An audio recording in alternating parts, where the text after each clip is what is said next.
SC కులాలను విభజించి రిజర్వేషన్లను ఎత్తివేయాలనే కుట్ర జరుగుతోందన్నారు చెన్నూరు ఎమ్మెల్యే వివేక్ వెంకటస్వామి. ఆదిలాబాద్ జిల్లాలో ఏర్పాటు చేసిన మాలల సభకు ఆయన హాజరయ్యారు. సుప్రీంకోర్టు తీర్పు తర్వాత మాలలంతా ఏకమై హక్కుల కోసం పోరాడుతున్నారన్నారు. మాలల కోసం కొట్లాడుతున్న తనను చాలా మంది విమర్శించారన్నారు. అయినా వెనక్కి తగ్గకుండా మాలల సత్తా ఏంటో సింహగర్జన సభతో చూపించామన్నారు. ఎస్సీ వర్గీకరణను వ్యతిరేకిస్తూ కేంద్రంపై ఒత్తిడి తీసుకొస్తామన్నారు ఎమ్మెల్యే వివేక్.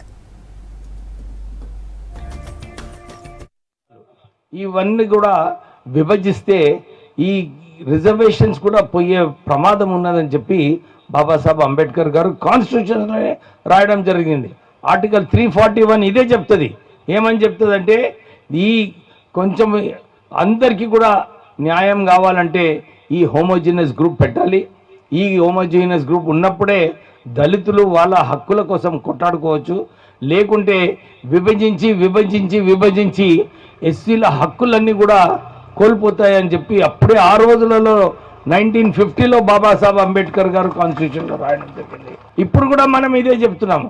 మనమందరం కూడా కలిసి మనం సాధించుకోవాలి. ఇన్ని బ్యాక్లాగ్లు ఉన్నాయి, సరైన పొజిషన్స్ లేవు, ఆర్థికంగా మనం ముందుకు వెళ్ళాలి.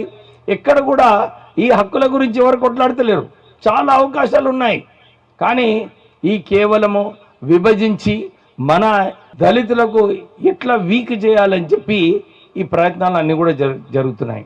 ఎంపెరికల్ డేటాతో, ఎందుకంటే ఏదైతే దుష్ప్రచారం చేస్తున్నారో అందరూ, లేదు వీళ్ళు వ్యతిరేకంగా చేస్తున్నారు, కేటగరైజేషన్ వ్యతిరేకంగా చేస్తున్నారు, ఇవన్నీ కూడా ఏదైతే చెప్తున్నారో నిజంగా జడ్జిమెంట్ చదివితే జడ్జిమెంట్లో ఏముందంటే డేటా కలెక్ట్ చేయండి, సెంట్రల్ గవర్నమెంట్ సెన్సస్ తీసుకురండి, ఎంత ఉన్నది, ఎంత ప్రపోర్షన్గా రిజర్వేషన్స్ పెంచాలి. ఇతర రాష్ట్రాలలో పెంచుతున్నారు, మన రాష్ట్రంలో కూడా పెంచేది అవసరం ఉన్నది. ఎంతమందికి కొలువులు వచ్చినాయి, ఎంతమందికి కొలువు రాలేదో, ఇక్కడ కేటగరైజేషను పాపులేషన్ వైజ్ చేయమని ఎక్కడ లేదు. దీంట్లో కేవలము ఎంతమందికి ఉద్యోగాలు వచ్చినాయో, ఎవరికి ఉద్యోగాలు రాలేదో వాళ్ళకి ఎక్కువ రిజర్వేషన్ ఇవ్వమని చెప్పినారు. మేము అదే మా డిమాండ్ కూడా. ఎక్కువ రిజర్వేషన్స్ చేసినప్పుడు ఎవరికైతే రాలేదో వారికి కూడా అవకాశం కల్పించే మార్గం ఉంది దీంట్లో. కానీ కేవలము దళితులందరినీ కూడా విభజించాలని చెప్పి వీళ్ళందరూ ప్రయత్నం చేస్తున్నారు. అమిత్ షా గారేమో అంబేద్కర్ పైన ఆయన మాట్లాడుతూ ఎంత క్యాజువల్గా, నిజంగానే ఆయనకు దళితులు ఏందో ఆయనకు అర్థం కాదు, ఇదే ఫ్యాషన్ అయిపోయింది అంటున్నాడు. అంటే ఏమన్నమాట, అంబేద్కర్ చెప్పడము ఒక ఫ్యాషనా? ఇదా అంబేద్కర్ గారి పైన నువ్వు ఏదైతే విషం జల్లినావో ప్రజలందరూ కూడా గమనిస్తున్నారు. నిజంగానే అంబేద్కర్ గారు ఈ దేశానికి, ఈ ప్రపంచంలోనే అందరికన్నా ఎక్కువ విగ్రహాలు ఉన్నాయంటే అంబేద్కర్ గారు ఎందుకున్నాయి? వారు ప్రజల కోసం కొట్లాడారు, బీద ప్రజల కోసం కొట్లాడారు. హిందూ సివిల్ కోడ్, మీరు దళితులకే కాదు, దళితుల హక్కుల కోసం కొట్లాడిండు, దళితులను కాపాడిండు కాన్స్టిట్యూషన్లో.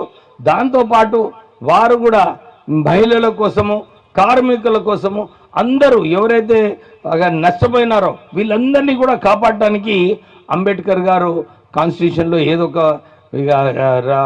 ప్రొవిజన్ పెట్టడం జరిగింది. వారిని కించపరచడం ఒక ఫ్యాషన్ అయిపోయింది. అంబేద్కర్ గారి మీద ఏదో ఒక నిందనాలు వేయడం ఒక ఫ్యాషన్ అయిపోయింది. మేము దాన్ని తీవ్రంగా ఖండిస్తున్నాము. మేము ఇదే చెప్తున్నాము అందరు మాల సోదరులకి అందరికీ కూడా, మనము ఈ రాష్ట్రంలో సెకండ్ లార్జెస్ట్ కాస్ట్ అన్నమాట. అందరికీ కూడా ఒక స్ట్రాంగ్ మెసేజ్ పోయింది, అరే మనం మాలలతో పెట్టుకోవద్దు, మనం కూడా వాళ్ళకి కూడా మనం గౌరవం ఇవ్వాలని చెప్పి అందరు కూడా చర్చించుకుంటున్నారు. బాబాసాహెబ్ అంబేద్కర్ చెప్పినట్టు మనం నడవాలి.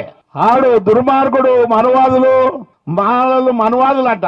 ఎవరి సొత్తు అన్నది విన్నావా? మేము అది మానుకోకపోతే మాలలు లేచిందంటే కరెంటును పట్టుకున్నట్టే. సుమా హైదరాబాదు సింహగర్జన చూసి మైండ్ బ్లాక్ అయిపోయింది నీది సోదరా. మాలలను ఎంత తిట్టుకున్నావో అంత తిట్టుకుంటే నీకు పాపం పెరిగి పడింది.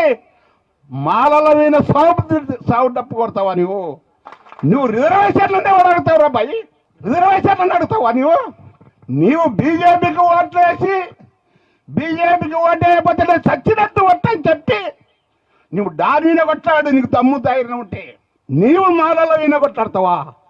మానుకో నీవు కృష్ణమాదిగ గారు, ఖబర్దార్. నీవు అమిత్ షా మన అంబేద్కర్ను దూషించి తిడితే ఆయనను పోయి పార్లమెంట్లో సన్మానం చేస్తావా నీవు? మనం ఇంతవరకు బాగుంది. మన ఎమ్మెల్యేలు అందరూ వచ్చారు, మన సంఘాలందరూ ఒక తాటి మీదకి వచ్చారు, మన గ్రామ స్థాయి నుంచి ఉన్నటువంటి రాష్ట్ర స్థాయి వరకు ఉన్నటువంటి మాళ్ళందరూ కూడా ఒక ఐక్యత మార్గంలోకి రావడం జరిగింది.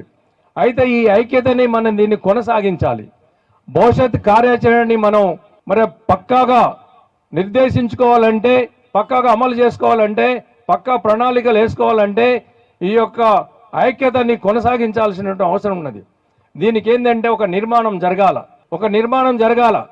ఒక గ్రామ స్థాయి నుంచి, మండల స్థాయి నుంచి, నియోజకవర్గం స్థాయి వరకు, అదేవిధంగా జిల్లా స్థాయి వరకు, రాష్ట్ర స్థాయి వరకు ఒక నిర్మాణం జరిగినప్పుడు ఏదైతే మనకు ఈ మాలల సింహగర్జన విజయవంతమైందో అదేవిధంగా మనం ఏ పిలిపించినా కూడా గ్రామ స్థాయి నుంచి రాష్ట్ర స్థాయి వరకు అందరూ మాలలు పాల్గొనే విధంగా ఉండడానికి